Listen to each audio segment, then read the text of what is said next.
Can we start? हाँ यार start आपको इंडस्ट्री से। ये बहुत बहुत खुश हैं। पहले तब लोगों ने कहा तू क्या कर रहा है, पागल तो नहीं हो गया? ये एक नया पूरा नया प्लेटफॉर्म है, I don't think you should do it, wait करो पहले। अब वही दोस्त बोल रहे हैं कि क्या बात है यार, what a smart move, you know you did it in the right time. एक अलग मज़ा है टू बी द फर्स्ट। एक मेन स्ट्रीम एक्टर जब कुछ नया करता है और लोग इतना सराहते हैं तो एक दरवाजे खुल जाते हैं, एक दिशा खुल जाती है। अब बहुत सारे एक्टर्स हैं, बहुत सारे बड़े प्रोडक्शन हाउसेज हैं जो टाई अप कर रहे हैं और वो भी डिजिटल जा रहे हैं and they doing interesting web series at a large scale, at large budgets and I think this is just the beginning of a whole new era यार। एक नए दिशा में हमारी इंडस्ट्री जा रही है। सर, एक कोई मेमोरेबल कमेंट मिले हो आपको अप्रिशिएट ऐसा कुछ? हाँ, एक्चुअली क्या होता है, मेरे घर के बाहर, बंगले के बाहर यंगस्टर्स हमेशा रहते ही हैं फोटो खिंचाने के लिए। तो नॉर्मली मैं जब बाहर जाता हूँ तो माया भाई, चंदू भाई, कुछ ऐसा काल काल काल करके चिल्लाते हैं। नॉर्मली एक कोई कैरेक्टर के नाम से चिल्लाते हैं।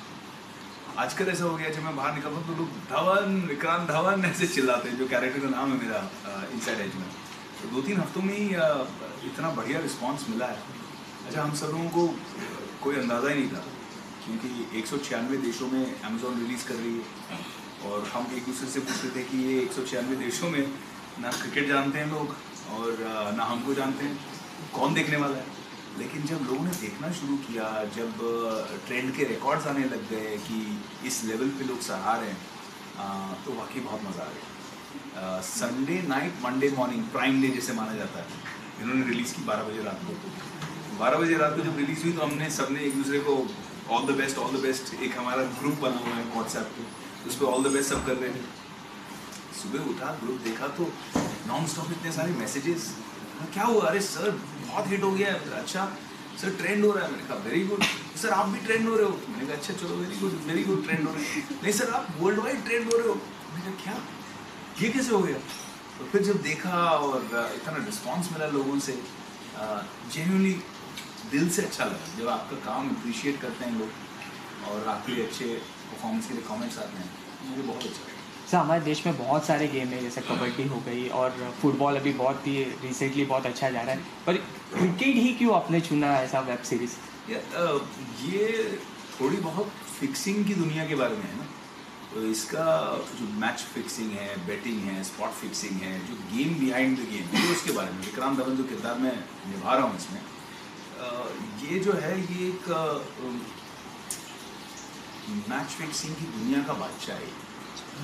इसके लिए एक वर्क ऑफ आर्ट है जो ये कर रहा है कि वो हर क्रिकेटर को कैसे कंट्रोल करे, वो हर स्थिति को कैसे कंट्रोल करे। अब उसके लिए वो कहीं पैसे का इस्तेमाल करता है, कहीं सेक्स का इस्तेमाल करता है, किसी को ल्योर करता है पावर से, किसी को इंटिमिडेट करता है, ब्लैकमेल करता है, डराता है, धमकाता है।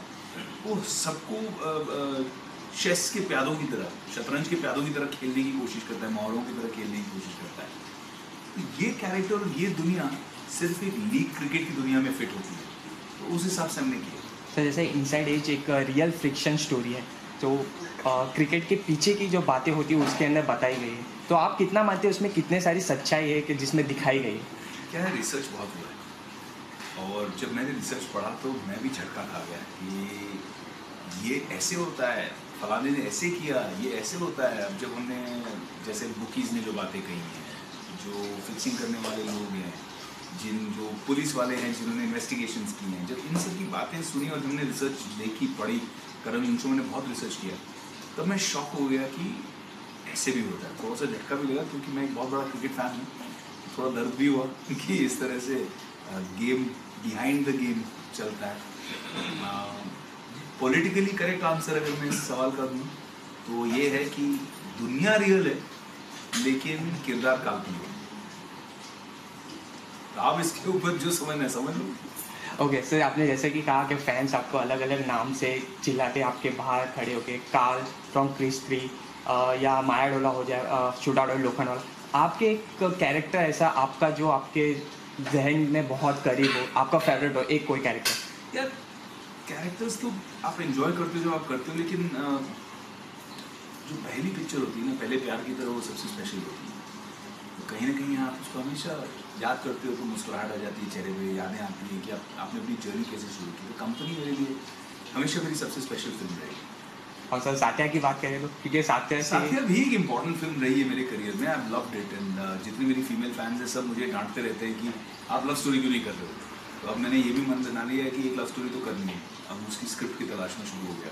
जैसे कि सर डिजिटलाइजेशन बहुत ही बढ़ चुका है, वेब सीरीज़ भी बहुत फॉर्म है, बहुत बड़े बड़े दिग्गज कलाकार भी आ रहे हैं, जैसे फरहान अख्तर जी भी आ रहे बिल्कुल हैं। बिल्कुल बिल्कुल। तो एक 30 मिनट्स में पूरा स्टोरी बताना और एक लॉन्ग टाइम जो मूवी रहती है उसमें 2.5 घंटा लेके पूरा स्टोरी बताते, तो उसके वेब सीरीज़ की वजह से बहुत इफेक्ट हो रहा है मूवी को लेके, तो उसके ऊपर आपकी क्या राय है? यार मुझे लगता है कि दोनों अलग किस्म की ऑडियंस है।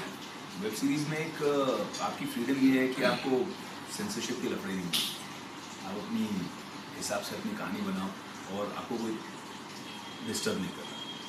दूसरा इसमें एक बहुत बड़ा एडवांटेज ये है कि आपको प्रिंट पब्लिसिटी, एग्जीबिशन, डिस्ट्रीब्यूशन, ये सारी चीज़ों की प्रॉब्लम नहीं है। आपने एक प्लेटफॉर्म पे चढ़ा दी, उस प्लेटफॉर्म पे करोड़ों लोग देख सकते हैं, हिंदुस्तान में, विदेश में, हर कोने में। तीसरा, आपको ये प्रॉब्लम नहीं है कि आपकी फिल्म 1 हफ्ते चलेगी, 2 हफ्ते चलेगी। पिक्चर कभी कभी अच्छी चलती है, उसके बावजूद लोग बोलते हैं भाई इसको उतारना पड़ेगा क्योंकि हमारी अगली फिल्म की कमिटमेंट है। तो आपकी अच्छी चल रही हुई है फिल्म, लोग जाना चाहते हैं देखने के लिए और उसको उतारना पड़ता है। तो इस प्लेटफॉर्म पे उसका बहुत बड़ा एडवांटेज है। तो मुझे लगता है कि दोनों अपनी जगह हैं। फिल्म अपनी जगह है, टीवी अपनी जगह है और वेब अपनी जगह है, इंटरनेट अपनी जगह है। बट डिजिटल स्पेस बहुत फास्ट एक्सपैंड होने वाला है और बहुत बड़ा होने वाला है। जैसे कि सर आप बॉलीवुड में तो बहुत ही मशहूर है, अब आप तमिल में भी जा रहे हैं, विवेम में काम कर रहे हैं अजीत सर के साथ, तो आपको अगर बॉलीवुड की स्क्रिप्ट मिले तो करना चाहेंगे या आपकी कोई रुचि हो उसमें? हाँ, अभी जो मुझे तमिल फिल्म आई तो इनिशियली मैं भी पक्का नहीं था कि करूँगा नहीं करूँगा। मैंने कहा चलो सुन लेते। और वो डायरेक्टर इतना बढ़िया है, शिवा नाम है उनका, उन्होंने इतना अच्छा काम किया। और फिल्म की जब मैंने स्क्रिप्ट सुनी और जो कैरेक्टर सुना, क्योंकि कैरेक्टर एक इंटरनेशनल स्पाई का है और ऐसा कैरेक्टर मैंने आज तक प्ले नहीं किया, तो मुझे उसमें बहुत मज़ा आया। मैंने कहा यार ये कुछ इंटरेस्टिंग है। और पूरा वेस्टर्न ईस्टर्न यूरोप में हमने शूट किया, सर्बिया, बुल्गारिया, कहाँ कहाँ हमने जाके शूटिंग की है, बर्फ़ में, कहाँ कहाँ ठंड में। लुक बहुत ज़बरदस्त आया। 10 अगस्त को रिलीज़ है।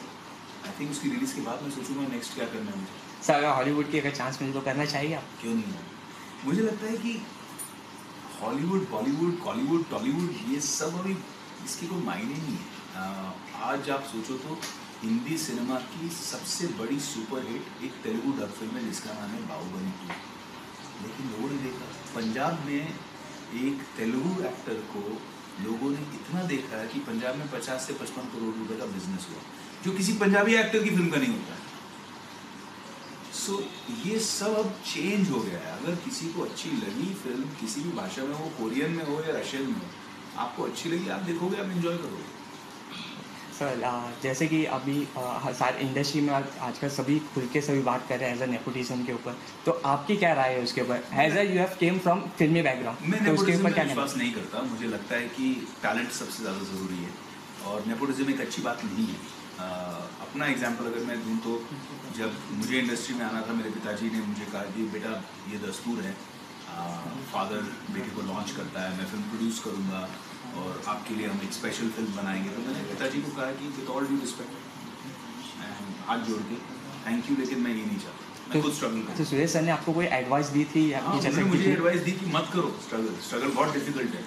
उन्होंने कहा बेटा इतना डिफिकल्ट है, मैंने स्ट्रगल किया लाइफ में, मेरा कोई गॉडफादर नहीं है, बहुत मुश्किल है, मैं हूँ यहाँ पे, मैं तुम्हारे लिए बनाता हूँ। मैंने कहा नहीं, आपने स्ट्रगल की, आप मेरा आदर्श हो, आप मेरा आइडल हो, मैं भी वैसे ही स्ट्रगल करूँगा।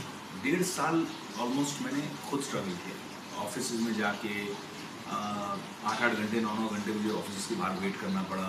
किसी को मैं बताता नहीं था कि मैं किसका बेटा हूँ। मैंने अपना नाम सिर्फ विवेकानंद रखा था, जो मेरा मिडिल नेम है। विवेकानंद ऊपर बोलता ही नहीं था, मैं विवेकानंद। और इंडिया में एक चीज़ बहुत मिलती है, फ्री एडवाइस, और ज़्यादातर बुरी होती है। तो लोग बोलते थे कि आप मत करो काम, छोड़ दो एक्टिंग, नौकरी कर लो, IT सेक्टर बहुत अच्छा हो रहा है, वहाँ पे काम शुरू कर दो। ऐसी एडवाइस मुझे अभी भी याद है, लेकिन जितना लोग ऐसे बोलते थे मैं और अपना मन बनाता कि आई विल डू इट। पिताजी कितना बोलते थे, आई यू श्योर, ओके, स्ट्रगल कर रहा है, टफ इतना है, मेंटली इतना रिजेक्शन फेस करना, यू ओके।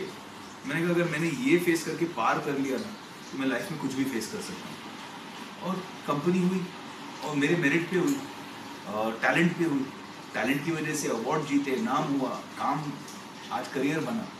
तो I think talent is the most important thing. Nepotism में मैं विश्वास नहीं करता। सर कोई अगर छोटा मैसेज देना चाहिए स्ट्रगलर्स जो न्यू कमर्स आना चाहते हैं, स्ट्रगल कर रहे हैं? मैं यही एक मैसेज देना चाहूँगा कि कुछ भी परमानेंट नहीं है, ना सक्सेस परमानेंट है ना फेलियर परमानेंट है। फेल हुए तो ये मत सोचना अरे यार सब खत्म हो गया, मैं फेल हो गया, वो भी परमानेंट नहीं, वो भी गुजर जाएगा। और सक्सेस मिल गई तो ये भी मत सोचना अब मेरा सब हो गया भैया, अब तो मैं रॉक कर रहा हूँ। ठीक है, फेलियर में फेलियर को एक्सपीरियंस करो, सक्सेस में सक्सेस को एंजॉय करो।